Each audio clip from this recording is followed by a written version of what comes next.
Hello everybody and welcome to another video. We're going to do a bit of a mishmash today, a little bit of news. I was expecting to do a full-on, hey, this is everything that's going on with the World vs. World stuff, but actually there's not too much information about the patch that's coming tomorrow. However, I will fill you guys in on everything I can, and it's also been ages since we did a Q&A, so this is why it's mishmash. I've picked a bunch of questions. We'll do over some basic news, some things that are happening in the community I'd love to talk to you guys about first, and then we'll do some questions. I've picked loads, I've got way too much stuff here for just a single video, so we'll see how long I linger on certain things. So, first of all, a little thing going on with me. I did record yesterday the final episode of Draft Building, the big rematch on Elementalist, you know, the final showdown. Elementalist is both mine and Boots' main.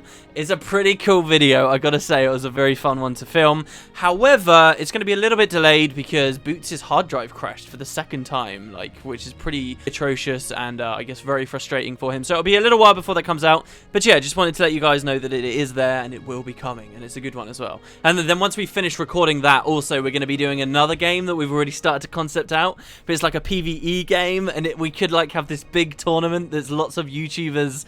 It's going to be amazing if it works, but I have to sit tight on it. I'll talk to you guys more about it as it comes closer. Anyway, so what's been going on with the community? The footage you can see in the background is the trailer for tomorrow's patch. I'm recording this on Monday. It will be going out on Tuesday, the 4th of February.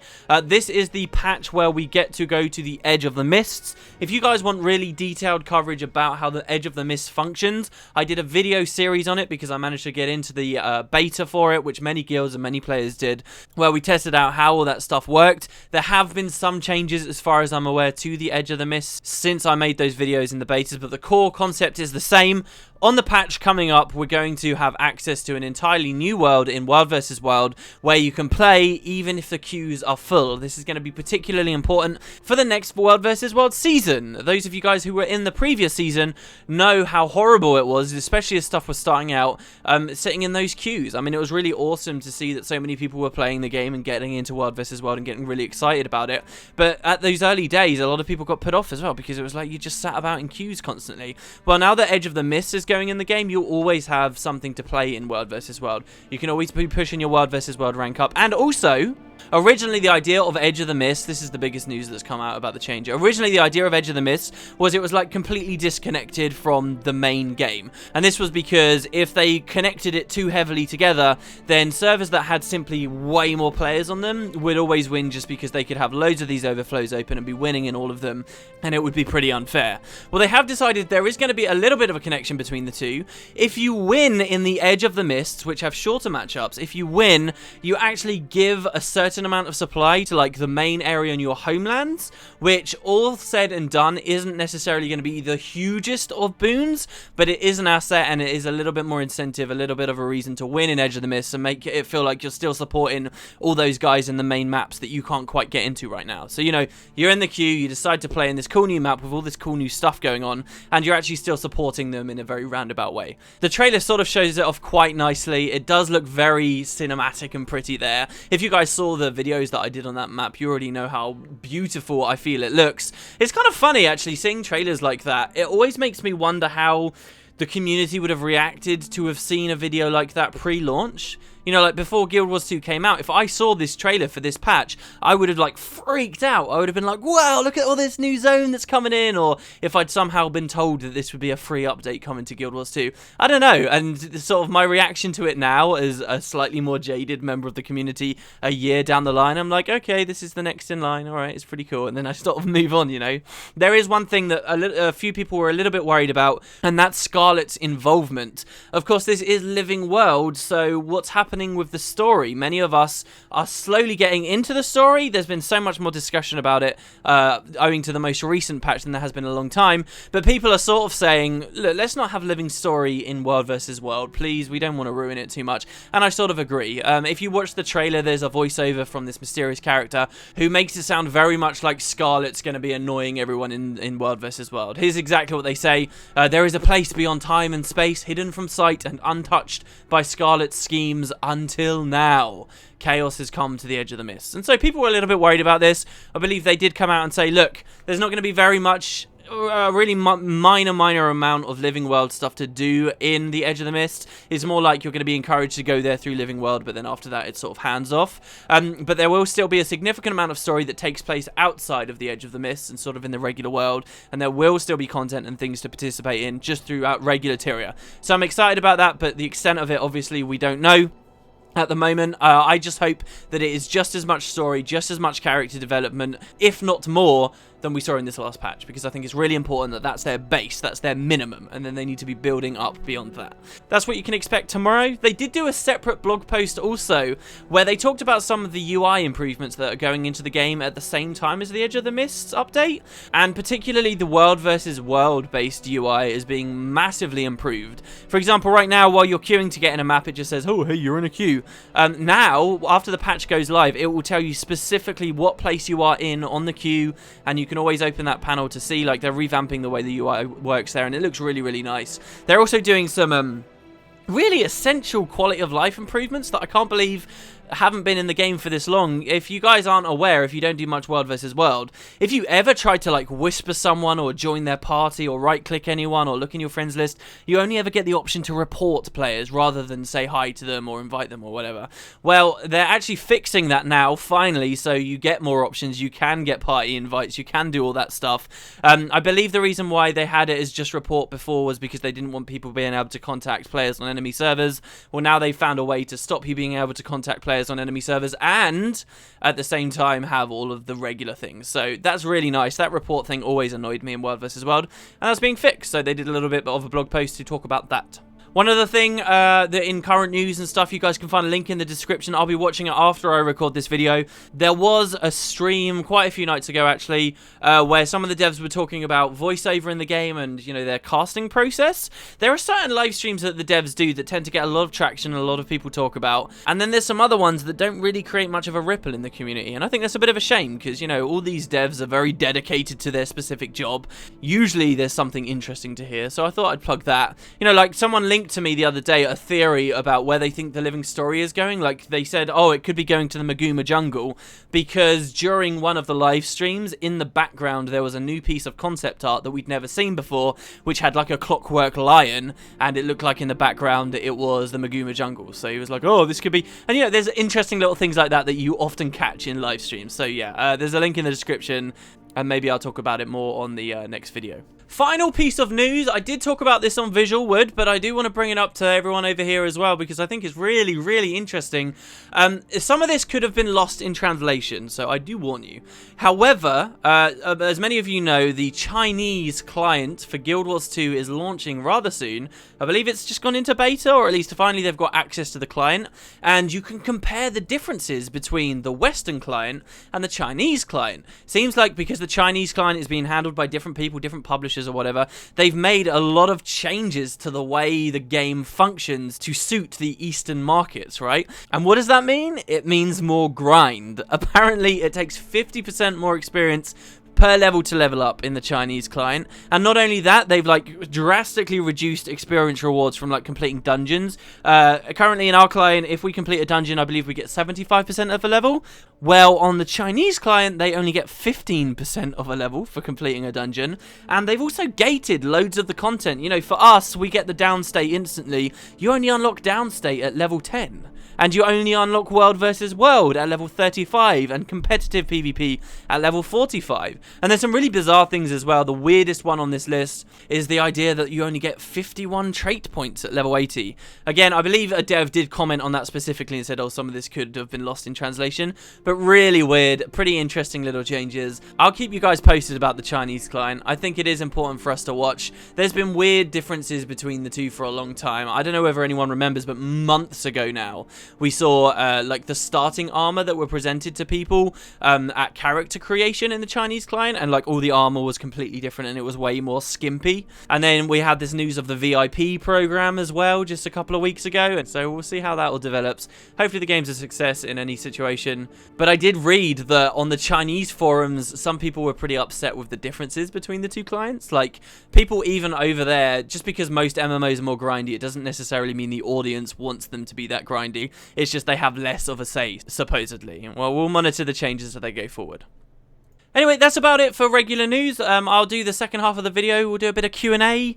In the last Q&A I put up, I was still talking about the Christmas socks that I got, and it's now February, so can't believe it's been so long, but welcome to Q&A episode 16. We'll get started with Keno Arkin, who says, "Hey WP, where do the Karka come from? I missed the Lighthouse event, and due to my crappy PC back in the day, I couldn't really do much of the South Sun Cove stuff they released with them. Were they one of the races that fled the underwater Elder Dragon, or are they actual minions of it, or maybe something else?"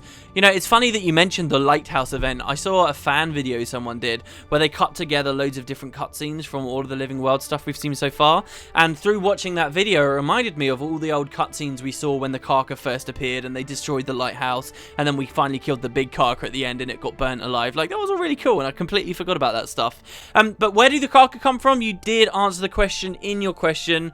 They were a race that ArenaNet randomly added out of nowhere. There had been nothing suggesting that they existed until they suddenly decided to have them during that event back then. They are an underwater race based from the unending ocean, who have recently been pushed out because of the activities of the underwater Elder Dragon. There's really very little story to them, and this is one of the reasons why I feel like the South Sun event was done so poorly. Not only did they create a random new race of enemies with a big cop-out reason for why they're attacking us and where they came from, but they also created an entire random island chain that had never existed in the lore before, plonked it in one of the most ugly places they could in the center of the map, and just decided that that was okay for the story. Like, it was such a huge disrespect to the established lore of the world and mysteries and plot threads that they currently set up that they didn't decide to look at all that stuff and then make some compelling content around it. They just threw in a bunch of new stuff out of nowhere very carelessly. And the Karka, like, they're a cool design, and they had interesting, you know, back-end technology behind them. You know, they were the first enemies that had shells that could be broken, and they have cool animations. You know, it looks pretty badass when you're walking around in the South Sun and you see a giant Karka fly through the air and land somewhere, but that's not the point.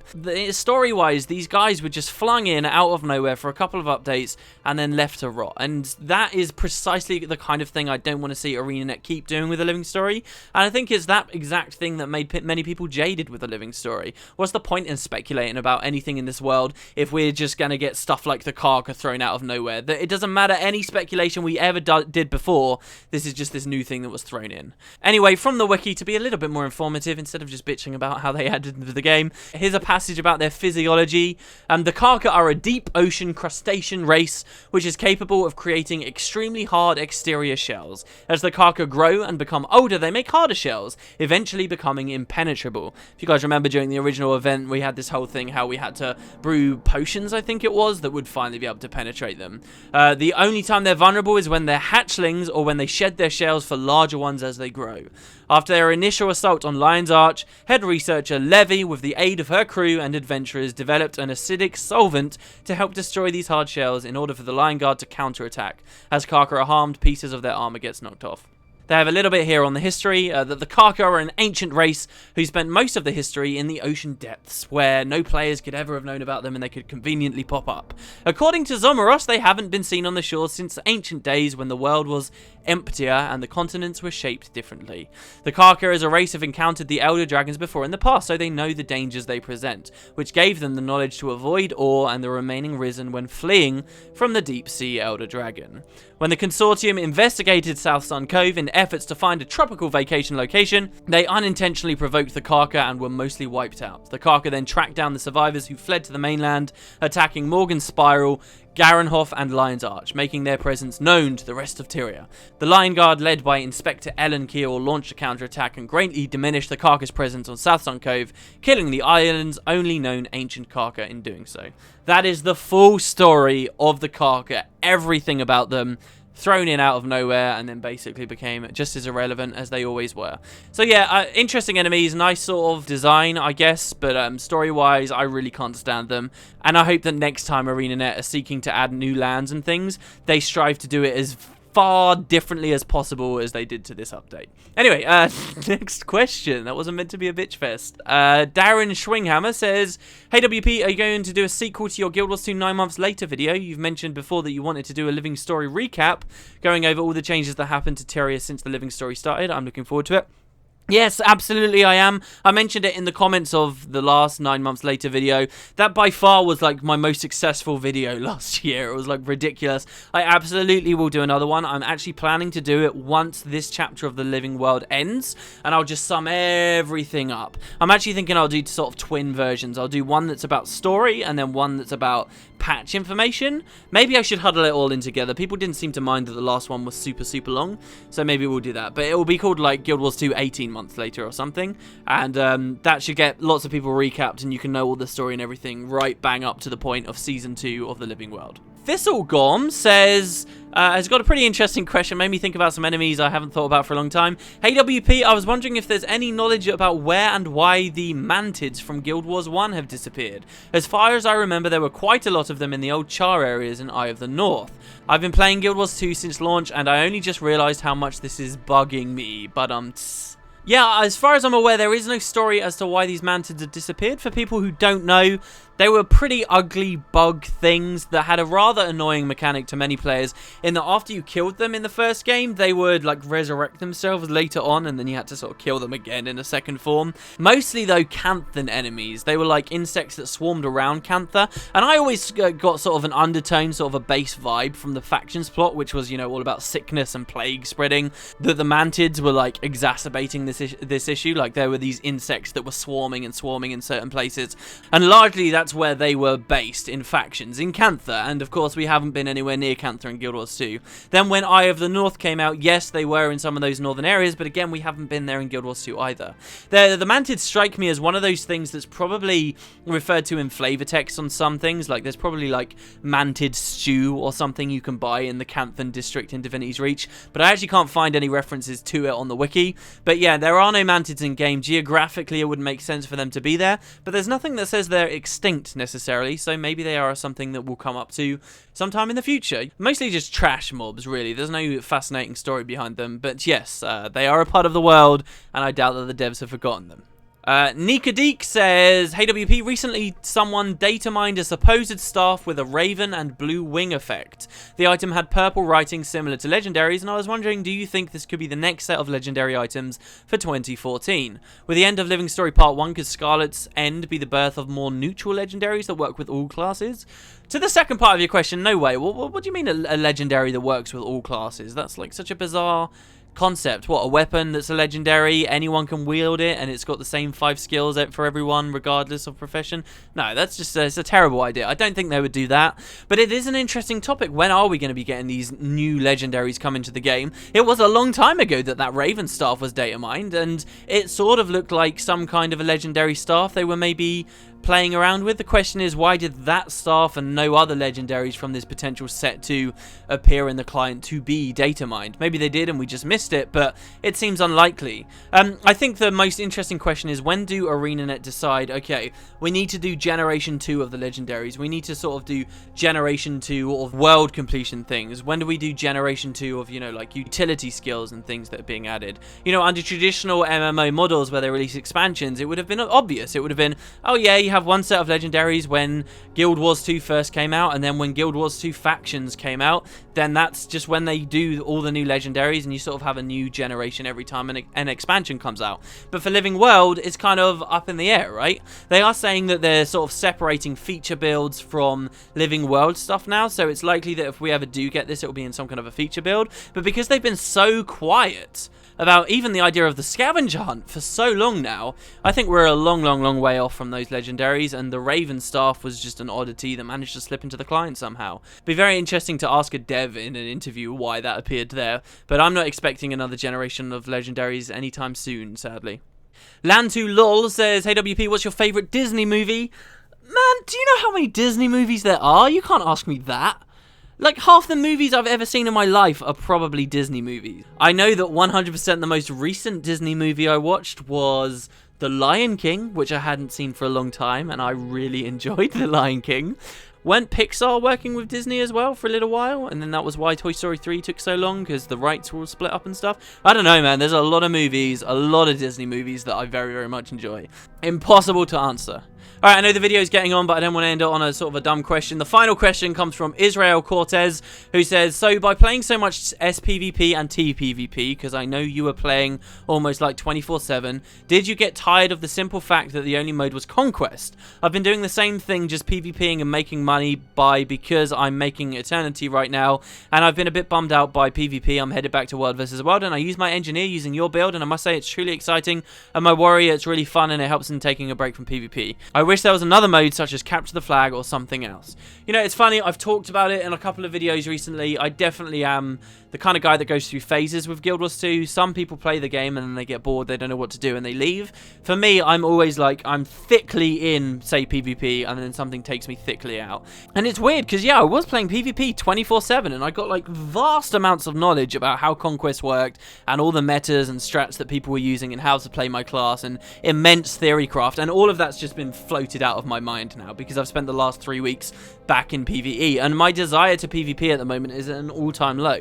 Like, really low. I was watching Blue's cast of the finals in a really big tournament that happened the other day, and I should have been really interested by it. You know, I should have been examining, oh, what are all these top-tier players running, and, you know, I should have had loads of opinions about what they were doing, but all it's taken is 3 weeks for me, and I was just watching it, and I was like, man, Conquest, I don't know.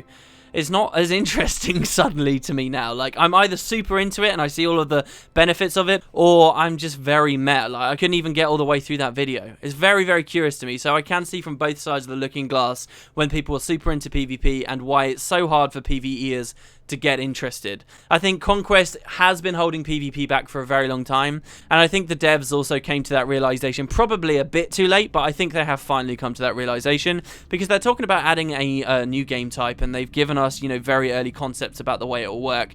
And I think for me now, I may get back into PvP again for a bit, but really, I'm just sitting and waiting for this new game type to come out. You can, for the record, you mentioned Capture the Flag, you can sort of do a fake version of Capture the Flag with honor rules, where you go on Spirit Watch and nobody takes any of the nodes, and it's just from capping the orb, which is sort of like Capture the Flag. But yeah, I didn't get tired of Conquest, it was just that the worm came out, it brought me back to PvE, I found it slightly more exciting, and now that I'm so entrenched in that, it's hard to get my foot back in the door of PvP, motivation-wise.